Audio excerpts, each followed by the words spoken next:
Story time with Mr. Julio. Today, the number 12 from Mr. Man collection. I'm so glad to introduce to all you Mr. Small.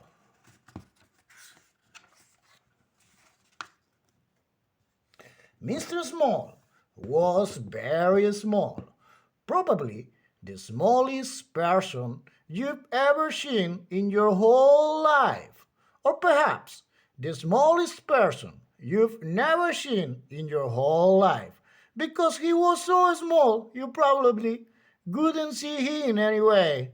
Mr. Small was about as big as a pin, which isn't very big at all. So perhaps we should say that Mr. Small was as small as a pin. Mr. Small lived in a small house underneath a daisy at the bottom of Mr. Robinson's garden.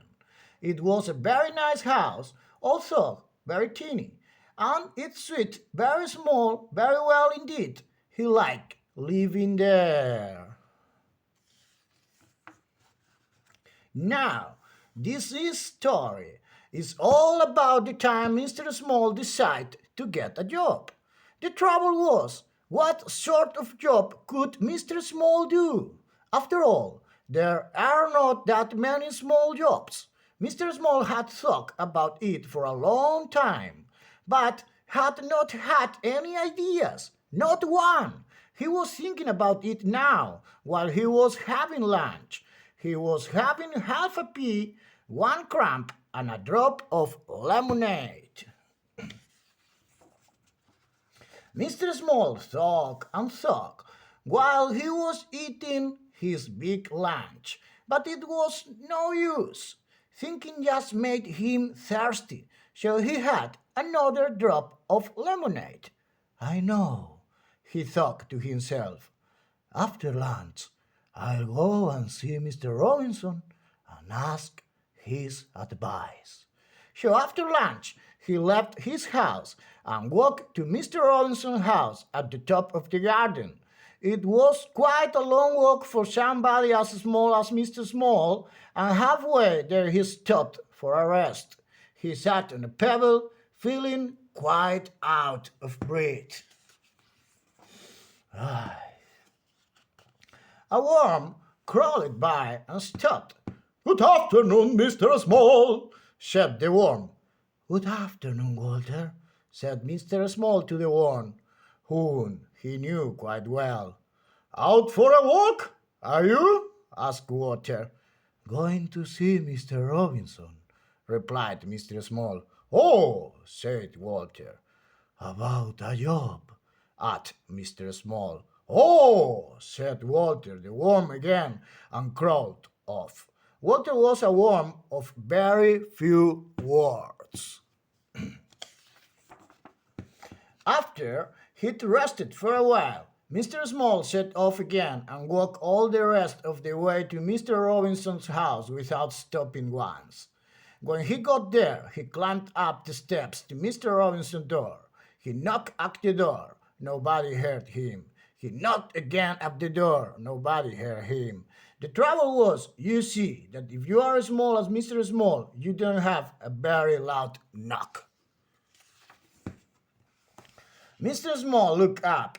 There, high above his head, was a doorbell. "How can I ring the bell when I can't reach it?" thought Mr. Small to himself. He started to climb up the wall, brick by brick, to reach the bell. He had climbed up 4 bricks when he made the mistake of looking down.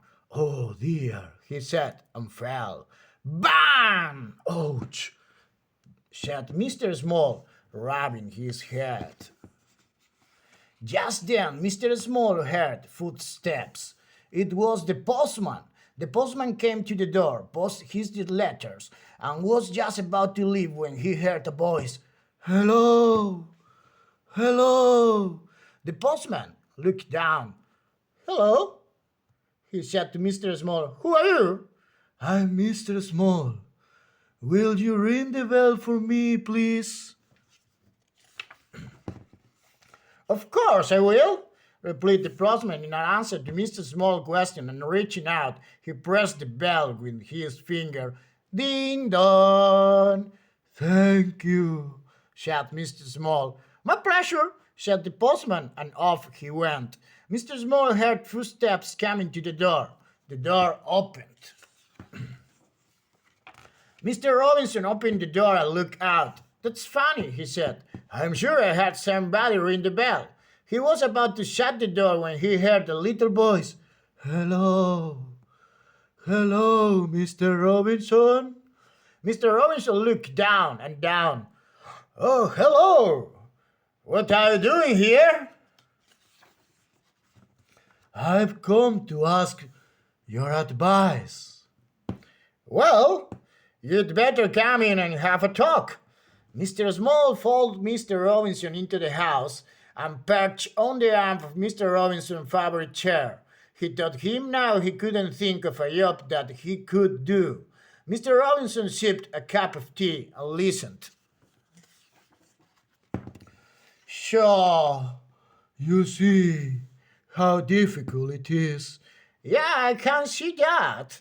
But leave it to me. Mr. Robinson knew a lot of people. Mr. Robinson knew somebody who worked in a restaurant and arranged for Mr. Small to work there, putting mustard into mustard pots. But Mr. Small kept falling into the pots and getting covered in mustard, so he left that job. Mr. Robinson knew somebody who worked in a sweet shop and arranged for Mr. Small to work there, serving sweets. But Mr. Small kept falling into the sweets jar, so he left that job. Mr. Robinson knew somebody who worked in a place where they made matches and arranged for Mr. Small to work there, packing matches into boxes. But Mr. Small kept getting shut into the boxes with the matches, so he left that job. Mr. Robinson knew somebody who worked on a farm and arranged for Mr. Small to work there, sorting out the brown egg for the white eggs. But Mr. Small kept getting trapped by the eggs, so he left that job. What are we going to do with you? Mr. Robinson asked Mr. Small one evening. I don't know. I got one more idea, said Mr. Robinson.